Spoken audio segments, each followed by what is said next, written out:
Bismillahirrahmanirrahim.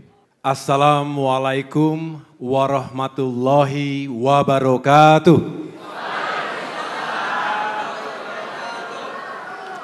Salam sejahtera untuk kita semua. Shalom, Om Swastiastu, Namo Buddhaya, salam kebajikan.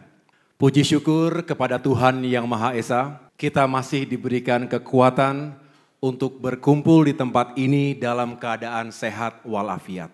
Setelah berkampanye di Jawa Barat minggu lalu, saya dan Anissa melanjutkan perjalanan pada minggu ini ke Jawa Tengah. Hari ini saya berada di Yogyakarta, kota pelajar, kota budaya, kota perjuangan sekaligus kota pertahanan. Di era perang kemerdekaan, Jogja mampu bertahan dan melakukan perlawanan terhadap penjajah. Komitmen, perjuangan, dan pengorbanan warga Yogyakarta di bawah kepemimpinan Sri Sultan Hamengkubuwono ke-9 dan Adipati Paku Alam ke-8 ketika itu akan selalu dicatat oleh tinta emas sejarah bangsa. Rakyat Indonesia yang saya banggakan, dari kota Yogyakarta, saya akan menyampaikan pidato politik yang berjudul Indonesia Kuat, Maju, dan Makin Berperan di Dunia. Pidato ini berisi visi, misi, dan komitmen perjuangan politik Partai Demokrat di bidang pertahanan, keamanan, dan hubungan internasional yang akan kami perjuangkan 5 tahun ke depan. Mengapa topik ini penting untuk saya utarakan? Usai debat ketiga Pilpres minggu lalu yang mengangkat tema pertahanan, keamanan, dan hubungan internasional, beberapa kali saya ditanya oleh para sahabat media, akademisi, dan berbagai kalangan masyarakat terkait isu-isu sesuai tema tersebut. Pertanyaan itu disampaikan di tengah-tengah kegiatan kampanye saya. Misalnya di Bandung, ada wartawan yang bertanya, bagaimana komitmen AHY dan Partai Demokrat terkait modernisasi sektor pertahanan? Kemudian di Demak, Jawa Tengah, seorang veteran bertanya soal komitmen Partai Demokrat dalam meningkatkan kesejahteraan para pensiunan TNI dan Polri. Mengingat banyaknya pertanyaan serupa di berbagai tempat, kami menangkap pertanyaan-pertanyaan tersebut mewakili keingintahuan masyarakat. Untuk itu, kami memandang perlu untuk berbicara terkait isu ini kepada seluruh rakyat Indonesia. Tidak hanya itu, meskipun tema ini bukan tema yang populer bagi masyarakat, tapi kami tetap memandang perlu untuk mengangkat isu ini. Karena urusan pertahanan, keamanan, dan hubungan internasional pada akhirnya akan berkaitan dengan urusan ekonomi hingga urusan perut rakyat kita. Dalam menjelaskan isu-isu strategis tersebut, bersama saya telah hadir Presiden Republik Indonesia ke-6, Bapak Susilo Bambang Yudhoyono. Beliau juga adalah sesepuh Partai Demokrat. Beliau pernah bertugas di kota Yogyakarta ini sebagai Komandan Korem 072 Pamungkas sebelum mengemban misi PBB di Bosnia sebagai Chief of Military Observer. Hadir pula sejumlah kalangan akademisi, jurnalis, aktivis, mahasiswa dari 38 kampus, putra-putri keistimewaan Jogja, pensiunan ASN, pensiunan TNI dan Polri, para veteran, pengusaha, guru honorer, dan berbagai komunitas warga lainnya dari kota Yogyakarta, Kabupaten Sleman, Bantul, Kulon Progo, hingga Gunung Kidul. Rakyat Indonesia yang saya banggakan, kadang-kadang kita mengabaikan urusan pertahanan negara dan hubungan internasional. Seolah itu adalah persoalan negara lain. Ada yang mengatakan, kita tidak perlu ikut campur dan bereaksi berlebihan Ada juga yang bersuara, kita fokus pada urusan dalam negeri saja. Menurut kami, pandangan seperti ini kurang tepat. Kita hidup dalam tatanan dunia yang saling berkaitan dan saling mempengaruhi. Selain itu, konstitusi mengamanahkan kita untuk ikut melaksanakan ketertiban dunia yang diperjuangkan melalui politik luar negeri bebas aktif. Sejarah mencatat bahwa sejak merdeka di era Presiden Soekarno, Indonesia telah aktif berperan di dunia. Karenanya, Indonesia harus tetap peduli dan punya posisi. Dunia yang dalam istilah para internasionalis dibayang-bayangi oleh VUCA atau volatility, uncertainty, complexity, dan ambiguity. Yang intinya adalah dunia kita makin kompleks dan penuh dengan ketidakpastian. Artinya, situasi global akan berpengaruh terhadap kondisi di negara kita. Utamanya dari sisi ekonomi, yang ujungnya juga adalah soal kesejahteraan rakyat. Contoh sederhana, mie instan yang kita konsumsi sehari-hari. Produksi makanan ini sangat bergantung pada pasokan produksi gandum yang kita beli, kita dapatkan dari luar negeri. Salah satu pemasok utamanya adalah Ukraina. Saat terjadi perang di Ukraina seperti saat ini, maka pasokan produksi gandum tadi menjadi sangat terbatas. Akibatnya gandum menjadi langka. Kelangkaan gandum mengakibatkan harganya meroket.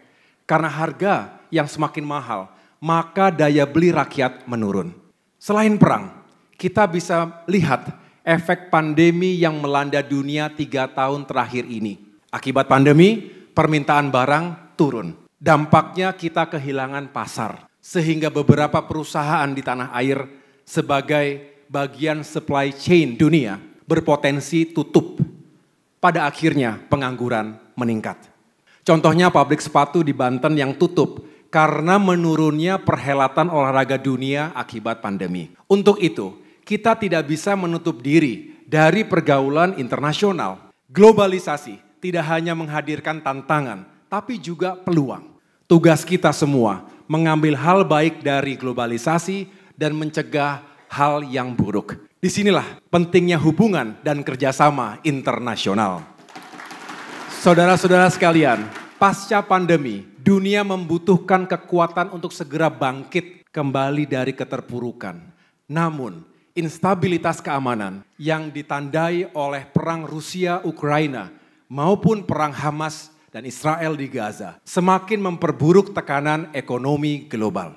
Dampak perang Rusia dan Ukraina itu nyata. Tidak hanya memunculkan tekanan keuangan global atau disrupsi pada sisi supply and demand, tetapi juga berpotensi memicu krisis energi dan juga krisis pangan.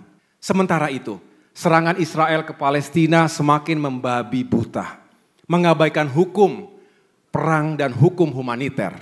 Melalui media kita menyaksikan rumah sakit, sekolah, tempat ibadah dan fasilitas sipil telah menjadi sasaran operasi militer Israel. Karena itu, kita mengutuk tindakan tersebut dan demi kemanusiaan dan keadilan, kami menyerukan untuk segera dihentikan. Di sisi lain, sel-sel konflik laten berpotensi memicu instabilitas keamanan di kawasan Indo-Pasifik.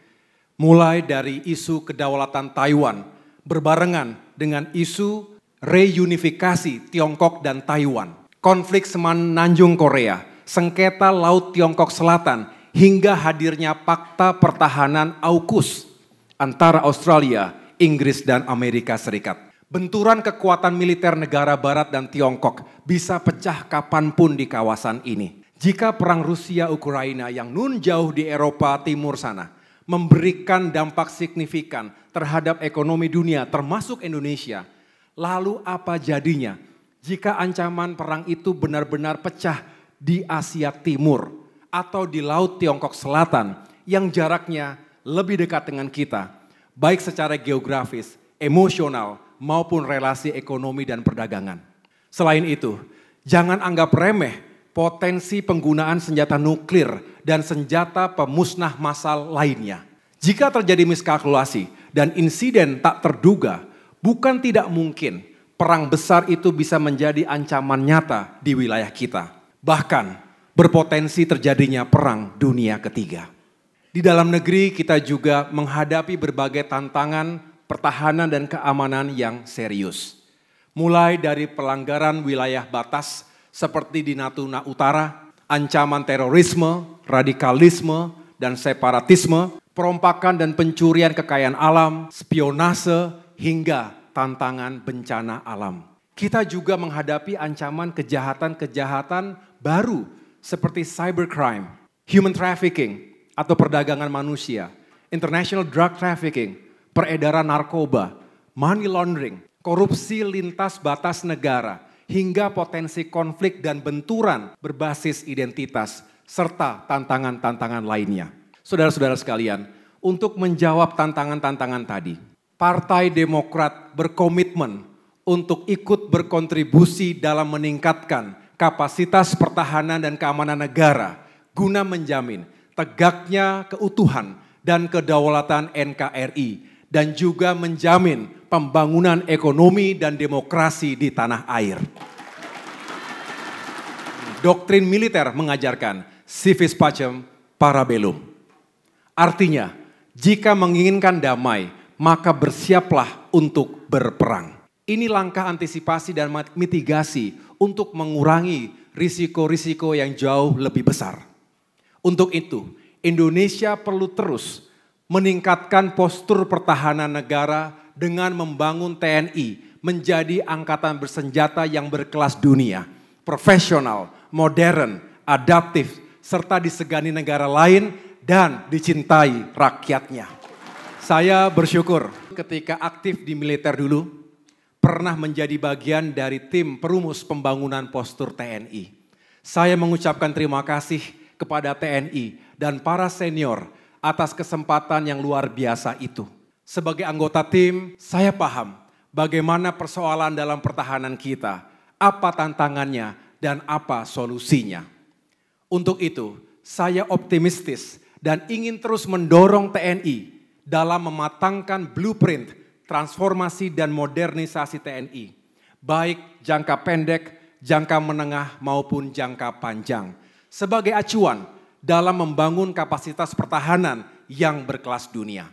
Dengan cetak biru pertahanan nasional, setiap rupiah yang dibelanjakan oleh pemerintah dalam sejumlah program pertahanan, saya yakini akan benar-benar berdampak langsung pada penguatan profesionalitas TNI sebagai tentara modern. Tentu saja tanpa melupakan jati dirinya sebagai tentara rakyat, tentara pejuang dan tentara nasional. Partai Demokrat akan berkomitmen untuk memastikan adanya alokasi anggaran pertahanan yang cukup dan proporsional guna memenuhi kebutuhan pertahanan negara sesuai dengan kemampuan keuangan negara. Saudara-saudara sekalian, dalam bidang pertahanan ini Partai Demokrat berprinsip people first. Hal ini berarti manusia atau prajuritlah yang menentukan. The man behind the gun. Kemampuan militer suatu negara akan ditentukan oleh prajurit yang menggunakan senjata tersebut, bukan semata-mata oleh senjatanya. Karena itu, bagi kami, setiap personil TNI adalah aset bangsa. Pengembangan dan pembinaan karier prajurit perlu mengedepankan merit system serta kepemimpinan yang bijak dan berorientasi pada kepentingan organisasi. Di bidang keamanan, Partai Demokrat berkomitmen untuk ikut meningkatkan profesionalisme dan modernisasi Kepolisian Republik Indonesia. Polri harus terus ditingkatkan kapasitasnya, peralatannya, juga sumber daya manusianya. Caranya, Polri harus dibangun menjadi institusi yang semakin profesional, responsif, netral, dan imparsial. Kita harus mendukung reformasi Polri sebagai institusi yang lebih mengayomi dan melayani masyarakat, melaksanakan tugas penegakan hukum dan menjaga keamanan serta ketertiban masyarakat. Sejalan dengan pembangunan pertahanan dan keamanan tersebut, tentu tidak terlepas dari upaya peningkatan kekuatan intelijen negara. Intelijen negara adalah mata dan telinga negara. Orientasi intelligence mesti ditujukan untuk menghadapi musuh-musuh negara.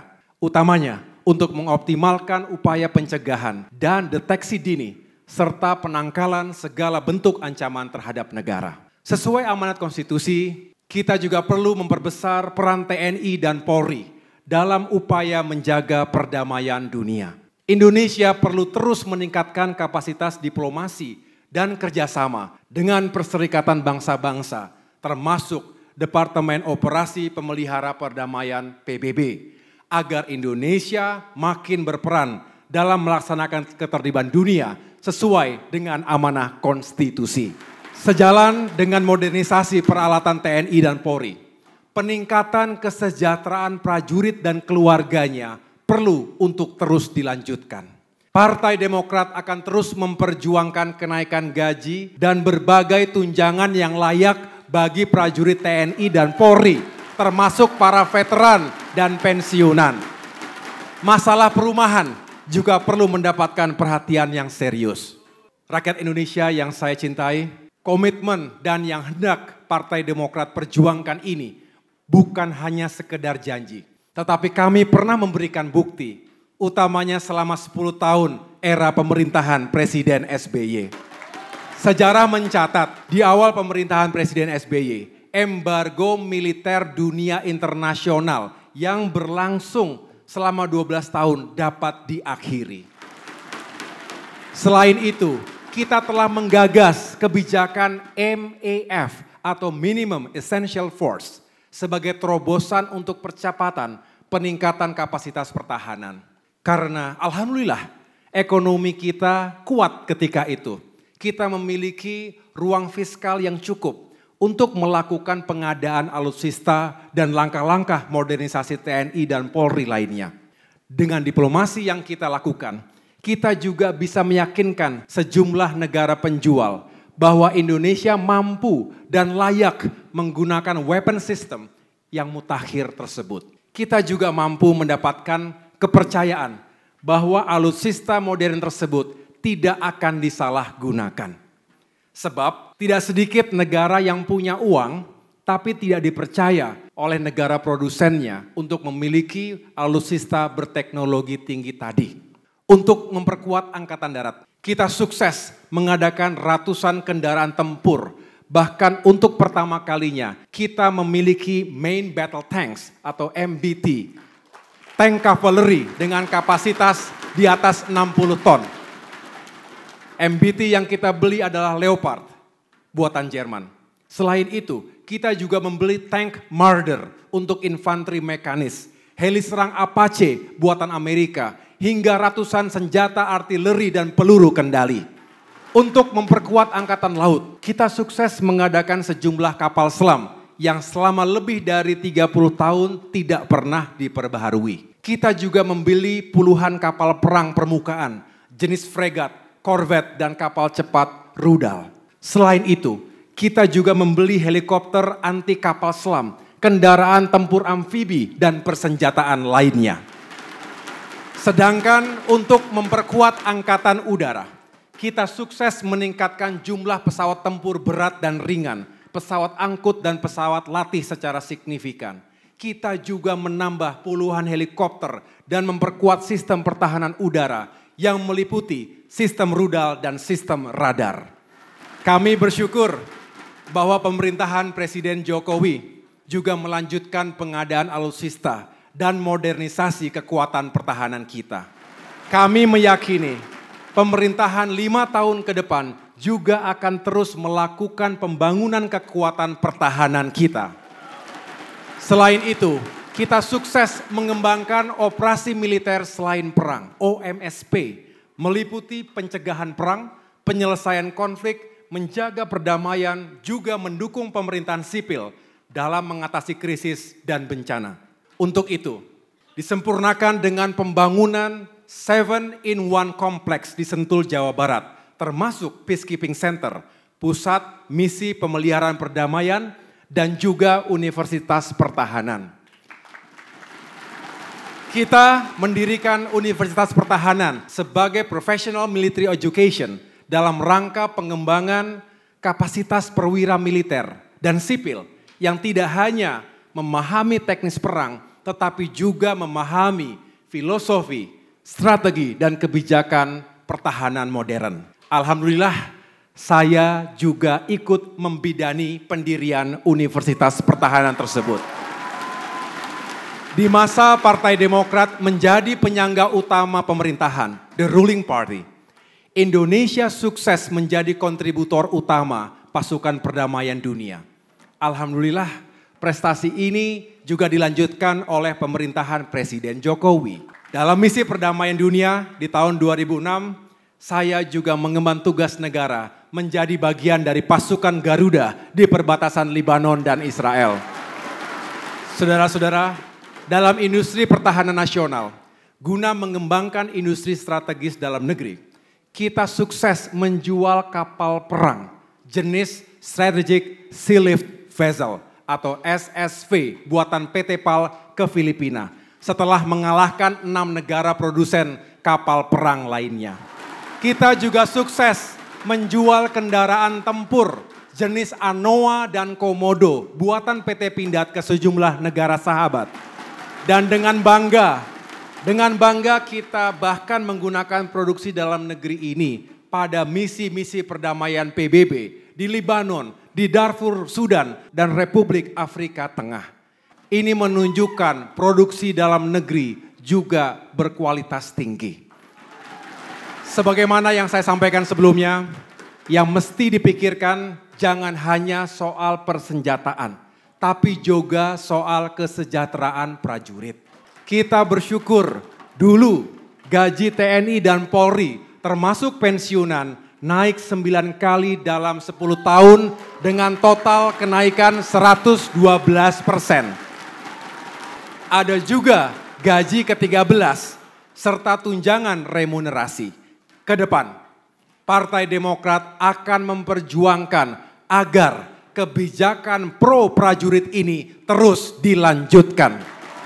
Rakyat Indonesia yang saya banggakan, dalam hubungan internasional, Partai Demokrat berkomitmen untuk ikut terus mengedepankan prinsip Million Friends, Zero Enemy, serta memperkuat berbagai kemitraan strategis dan kemitraan komprehensif dengan berbagai negara sahabat. Ketika Indonesia resmi menjadi bagian dari G20 pada tahun 2008. Indonesia aktif berkontribusi dalam membangun perekonomian global yang terus tumbuh secara berimbang, berkelanjutan, dan inklusif. Di samping itu, kerjasama global ini juga berhasil memperkuat perekonomian Indonesia yang sangat kita perlukan untuk dapat meningkatkan kesejahteraan rakyat.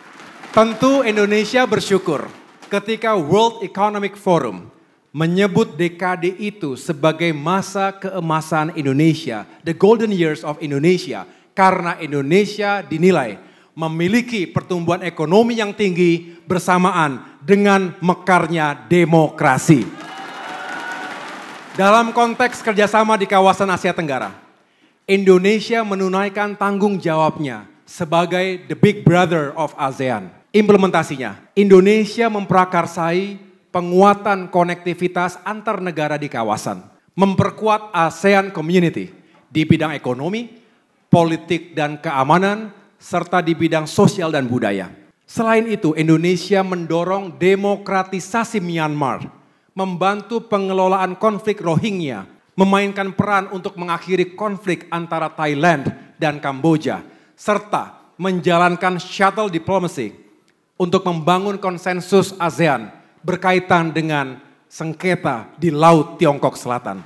Sebagai negara berpenduduk muslim terbesar di dunia, Indonesia tampil terdepan dalam diplomasi Islam moderat di tengah ancaman radikalisme dan terorisme. Kita juga aktif mengawal perjuangan Palestina di berbagai forum multilateral dan memperjuangkan two-state solutions, juga menjalankan misi kemanusiaan termasuk membangun rumah sakit di Gaza mulai tahun 2011. Rakyat Indonesia yang saya cintai dan banggakan, saat ini kita tidak bisa menghindari ancaman pemanasan global dan krisis iklim. Hal ini terbukti memicu gelombang krisis pangan, air bersih, kesehatan, ekonomi, dan konflik sosial akibat perebutan sumber daya. Untuk itu, Partai Demokrat berkomitmen untuk berjuang menyelamatkan bumi dan lingkungan. Caranya, dengan mempercepat proses transisi energi terbarukan, mengganti transportasi yang berbasis listrik, khususnya transportasi publik, penghijauan kembali hutan-hutan tropis kita, dan menghidupkan kembali Kementerian Lingkungan Hidup. Sejarah juga mencatat bahwa Indonesia bersama PBB sukses menyelenggarakan konferensi perubahan iklim COP ke-13 di Bali pada tahun 2007 yang menghasilkan Bali Roadmap. Bali Roadmap ini menjadi salah satu mata rantai terbangunnya kebersamaan melalui Paris Climate Agreement pada tahun 2015.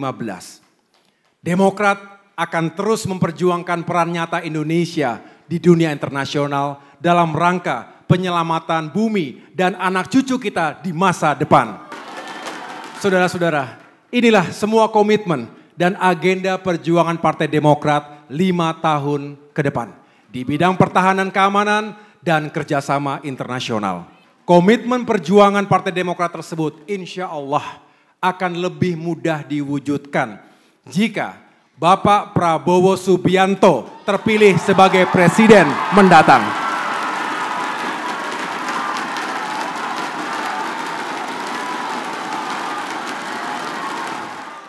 Kami yakin, Partai Demokrat yakin, kita semua yakin Pak Prabowo sebagai mantan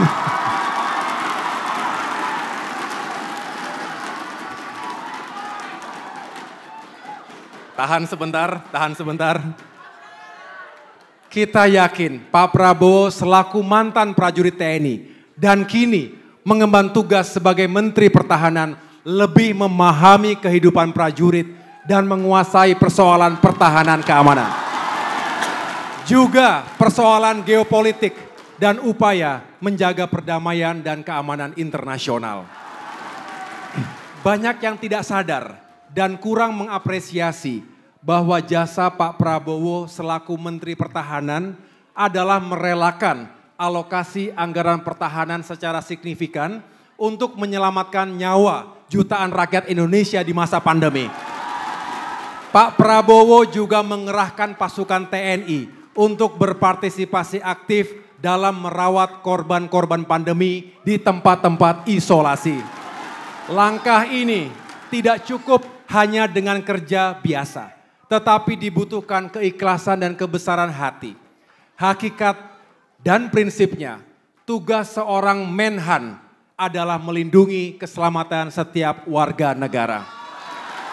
Untuk itu, Partai Demokrat mengapresiasi kinerja Menteri Pertahanan Prabowo Subianto dan jajarannya. Akhirnya, selaku Ketua Umum Partai Demokrat, pada kesempatan yang baik ini, saya ingin mengucapkan terima kasih kepada segenap prajurit TNI dimanapun berada, para perwira, Bintara dan Tamtama, juga para Bayangkara Polri, serta para diplomat yang telah bekerja keras, bahkan melampaui panggilan tugas untuk bangsa dan negara. Sebagai wujud terima kasih atas nama keluarga besar Partai Demokrat, kami akan terus memperjuangkan transformasi dan modernisasi pertahanan, keamanan, dan diplomasi Indonesia melalui harapan yang diamanahkan kepada kami, baik melalui jalur legislatif maupun jalur eksekutif pada pemilu 2024 mendatang. Namun, sekali lagi, itu semua tidak mungkin lepas dari dukungan masyarakat kepada kami untuk merealisasikannya.